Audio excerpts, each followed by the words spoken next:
Live on WFLA Now. Feel good and live your best life with Bloom Health Club. Here's Gail Guayardo.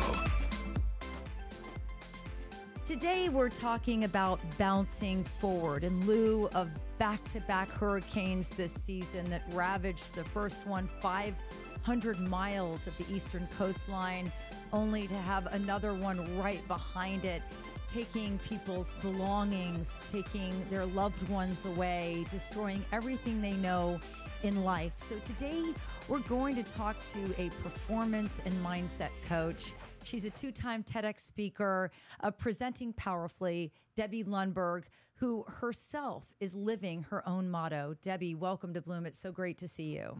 Thank you. I'm happy to be here. I wish we were different circumstances, of course, because it's always enjoyable to be with you. Sharing the bouncing forward, though, is so important. So thank you for addressing it. Yeah, it really is. Debbie herself lost everything. Her home is gone. There's no, renovations.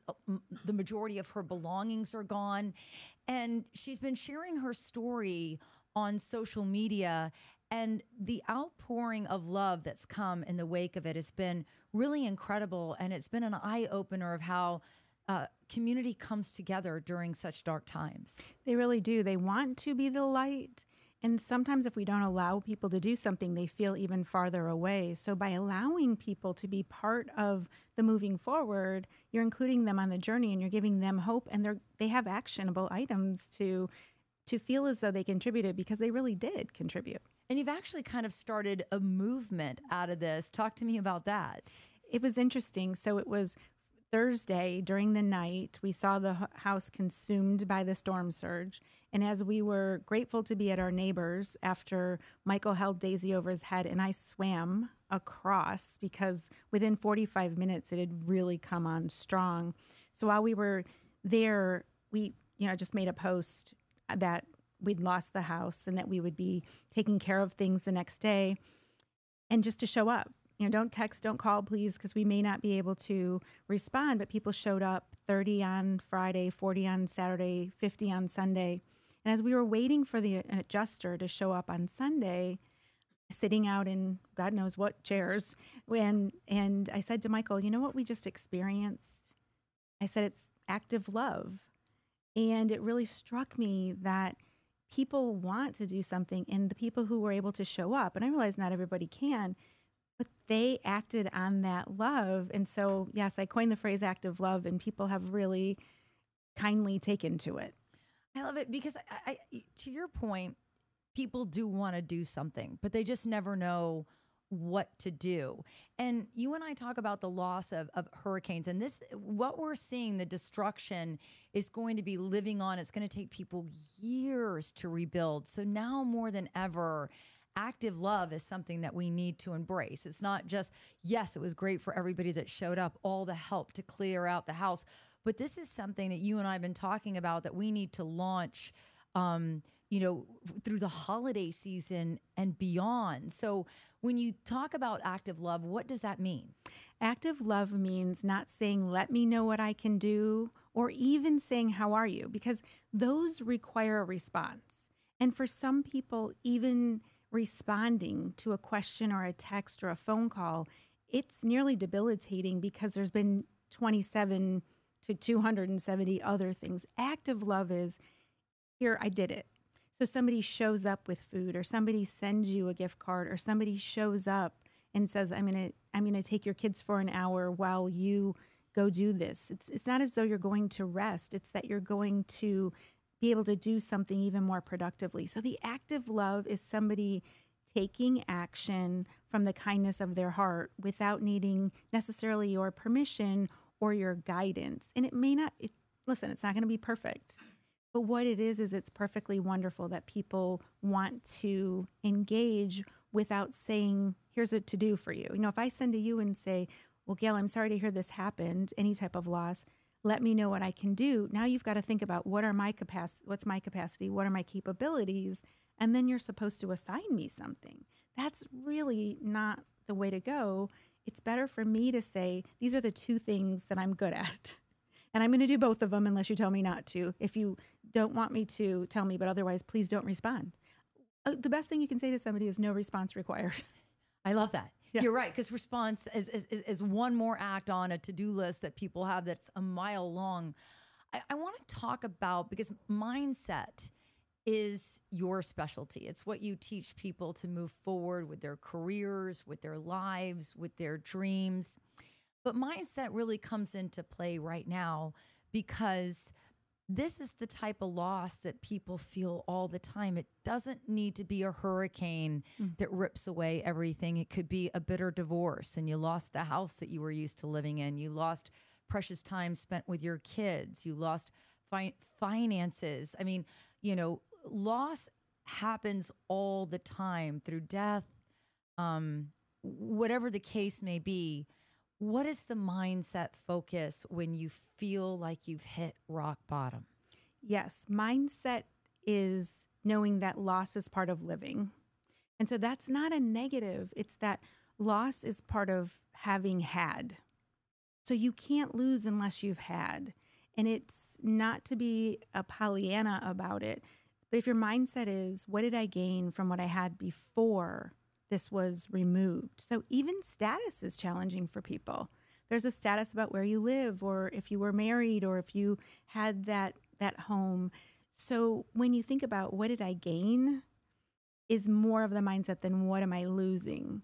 Because if we say that we've lost, we can feel like a loser. Mm-hmm. And nobody is designed to feel that way. But we can do that, unfortunately, with our language or who we surround ourselves with. So when you think about mindset and you have had an unfortunate experience, and you're right, every single one of us will, unfortunately, in the future, have more the more we live. So if you say, okay, this is what I had, and this is what I'm going to do now, let's not attempt to get back to something or recapture or reposition, because it'll never be the same. So whether it's the loss of a life in a family or friend or home, it's to say, now that I'm in this place, how am I moving forward, as opposed to how am I focused on the loss? Because focus on the loss and you'll feel lost. Focus on the future and you'll feel like you can gain from your experience. Not that you won't have grief. Grief is part of a positive mindset to process through. I believe that. And I think too,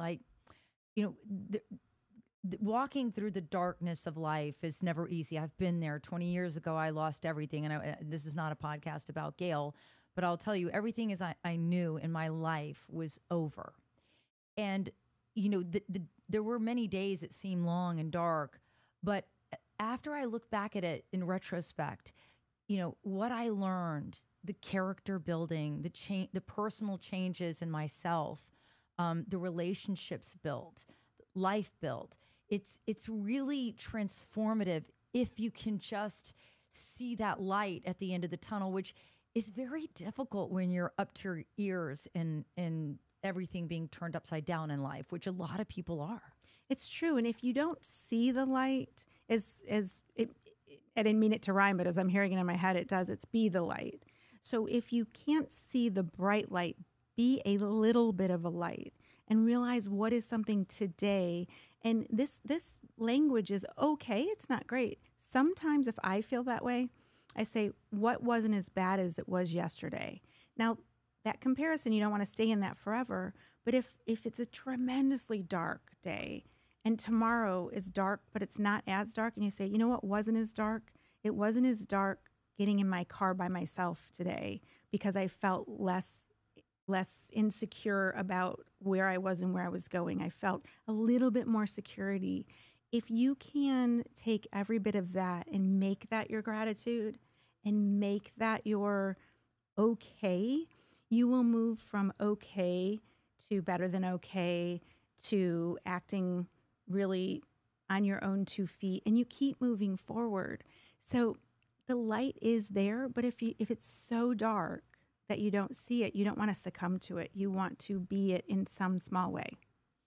I want to talk about the role reversal for you on a personal level. You are by nature a giver. I mean, that's what you do. I think it's your love language to give. It's what fills your heart, and obviously all the friends and supporters that you have, it fills theirs as well. But what was it like being on the receiving end of giving? Because I also need to mention to our Bloom Health Club listeners and viewers today that, we've talked to Debbie on Bloom, our globally syndicated health and wellness show, about actually being a living organ donor. And alongside her husband. So giving complete strangers life is something that you were willing to do, which is very self-sacrificing, to say the least. So talk to me about what it was like being on the receiving end. It was unusual. And believe me, we're surrounded with very giving people. So I don't mean it that people aren't consistently providing us with great support and uplift. But the idea that we don't even have a suitcase. We don't even have, there's no food. There's nothing. All my shoes, my running shoes, were on the ground because that's where I keep them, in the closet. And there was one pair. And I went to see one of my running buddies, and she asked me about it, and I said, please get me a pair of running shoes.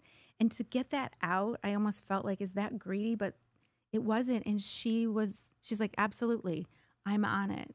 And I thought, I'm going to ask now. I'm going to make those asks. And then when people asked us what we wanted, Michael and I had a conversation, and we said, we're going to say yes, thank you to everyone, no matter what.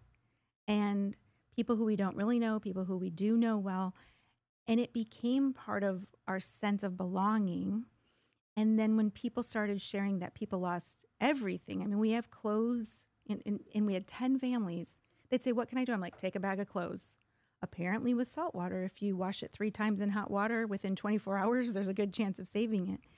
So now that we have clothes and we're hearing people don't have any clothes, we sent out that if you can come pick them up, you can take the clothes. So I think it perpetuated what we wanted to do. But in those first few days, we decided this is where we are, and let's let people assist us, even though it's uncomfortable. And then it just became a flow of truly active love. We felt the love. I love that. I want to bring in Brody Waddell, who is Bloom's digital reporter and lead producer. I know you've been covering a lot of stories and seeing them up in the newsroom. Do you have any questions for Debbie? Is it more helpful to feel like you're in a position to give again, or is it more to receive, like you were talking about?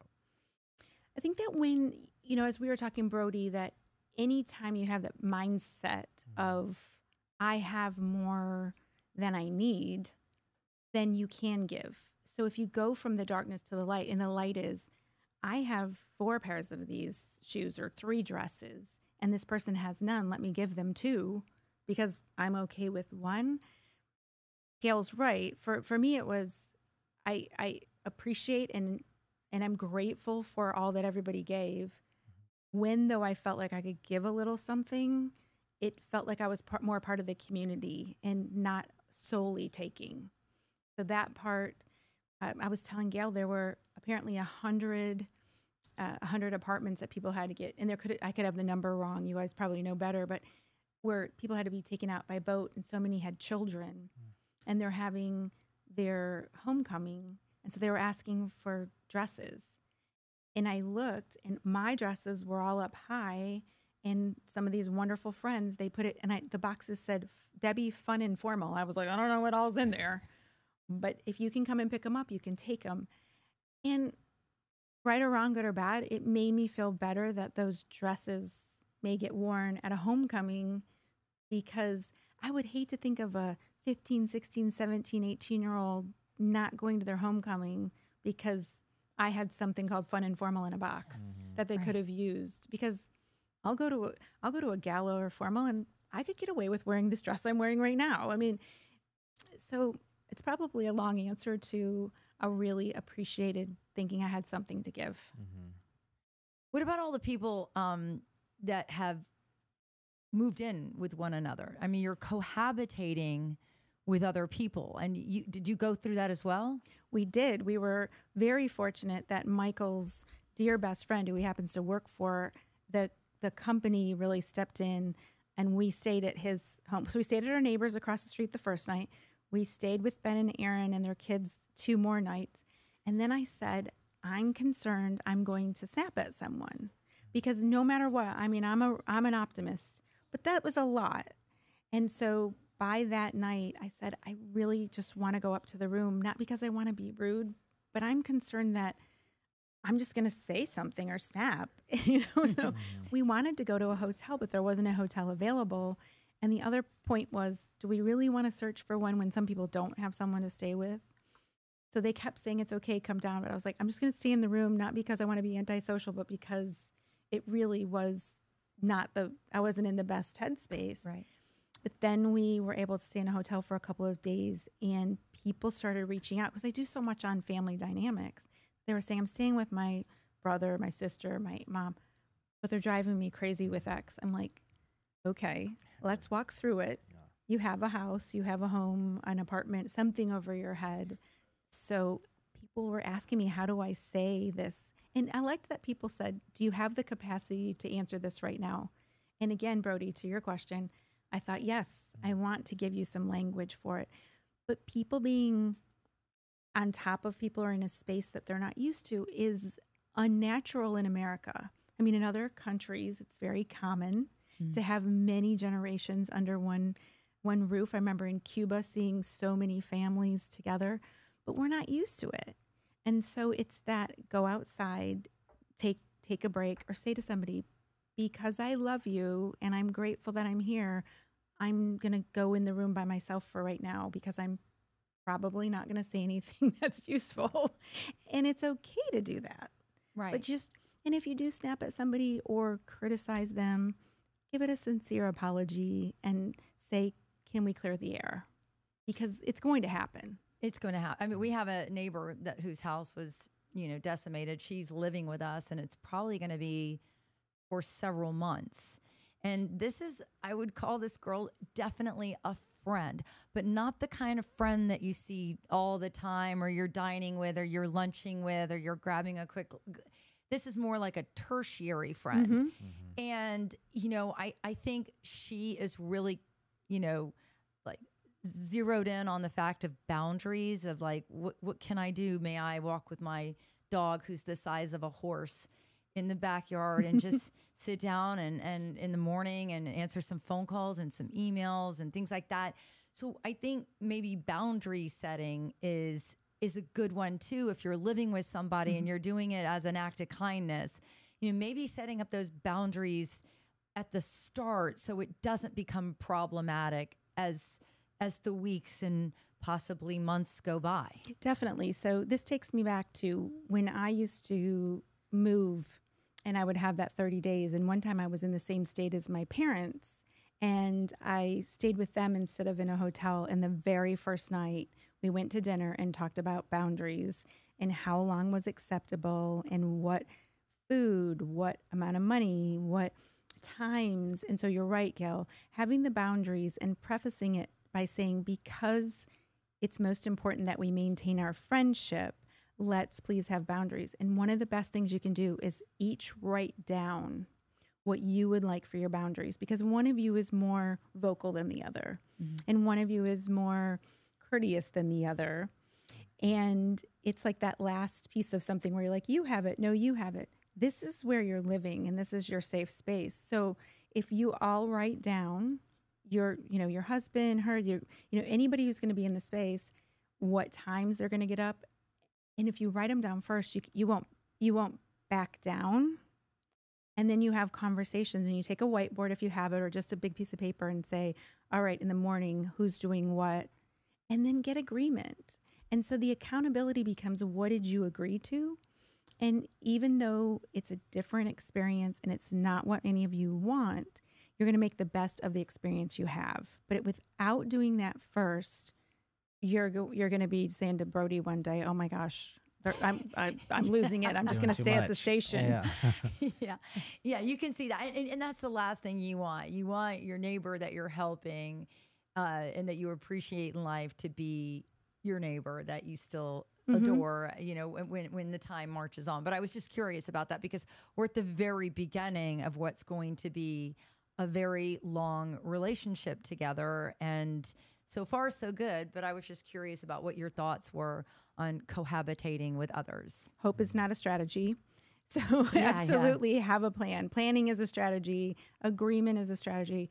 Hope is a lovely word, and I enjoy the word, but it doesn't work for situations where we have very different habits. That's what it is. I mean, somebody takes a 27-minute shower and you take a 3-minute shower, and you're just like, what in the world is going on? But if you have that conversation, you agree to 15 minutes, then you don't have any right to be upset until minute 16. And then you want to give a little grace. Mm-hmm. But minute 17, you're okay knocking on the door. I like that. Very, very interesting. Any other takeaways as we move forward? Because again, I want to just reiterate, the news that you watch goes in cycles, and what happened to us is part of a cycle, but it's going to come and it's going to go. And come Thanksgiving or Christmas, Hanukkah, whatever holidays are being celebrated together as families, it's going to look very different for a very long time. Construction, as we all know, does not happen overnight. So what about advice for the long haul? So for the long haul, start thinking about not what it used to be, because those are your memories, and memories are wonderful. Start thinking about moving forward. What do you want it to be? And the minute you start saying, yeah, but the place we used to go isn't there, stop yourself and say, who can we support now? Where can we go eat that will be enjoyable? And turn the language truly to now forward versus what you had in the past. Because the most common loss that people experience is of a loved one. And so we all know and have experienced it, that if you keep saying, but if so-and-so were here, we'd be doing this, it takes you down a negative place. So if you do the same with the holidays, well, we can't have it at Gail's house because her neighbor's there, so now we have to go to this restaurant. Then say we get to go to the restaurant. We get to include our neighbor, and really change your mindset. Mindset translates to energy. Energy translates to words. Words translate to action. So if we take the mindset into the way we convey it, you'll act accordingly and you'll enjoy your holidays. The other thing for both of you, Brody and Gail, is to think, if somebody says, yeah, but, turn it to yes, and. Let's say, yeah, but we used to do that. Yes, and what are you going to get to do this year? Right. So you really don't let that pull you down. It's great to have memories. It's not great to live in the memories with an expectation of the future. Agreed. One last question before we wrap up. What about the people that are like, they're going through it? I mean, maybe like my neighbors that's living with me, her situation isn't as dire as yours. I mean, she's going to be out of her house. She's away from her kids because everybody had to kind of scramble to different houses. So what do you say to the person that's like, I'm not going to complain, or I'm not going to this, because they have it so much worse? It's okay to acknowledge your own personal loss. You don't have to wallow in it. But you can give yourself some grace to realize that things are different and they're not the same. And absolutely. It's okay to say, I'm sad today, or I don't feel as good today, and then turn it into something else. The unfortunate part about this, when people say other people have it worse, because I said that too. We have some things other people don't, but you want to have it as a perspective, not a comparison. So the comparison aspect is, there's no winner in this type of situation. So if you lost your shed, but it had your things from your father who's no longer here, your grandfather, that loss to you is just as real as someone else's loss. So I think the comparison part is what we don't want. And if somebody says to you, yeah, but they didn't lose as much, say, let's not talk about them. Let's talk about you if you want to. And a really good thing to say is, if and when you're ready, I'm here to talk about what you're missing to assist you moving forward. Not, a lot of people, if you want to vent, if you want to do this, it's not great, because we can start to pile on. Yes. And we don't even realize it. Oh yeah, this happened to me. This happened to me. So for the long term, think the future focus and gratitude. For the comparison, think more perspective than verbalizing a comparison. And allow yourself to say how you feel, even if you're moving in a really positive direction. Let it be where it is, and then let it be where you make it the next time. Love it. Debbie, I want to thank you for sharing your personal story and for sharing your wisdom, the wisdom that, again, you share with people day in and day out to move them forward in life is the very same advice that is going to help so many who are feeling a lot of pain and a lot of loss. So thank you so much. You're welcome. Thank you. Thank you. Till next time, everybody.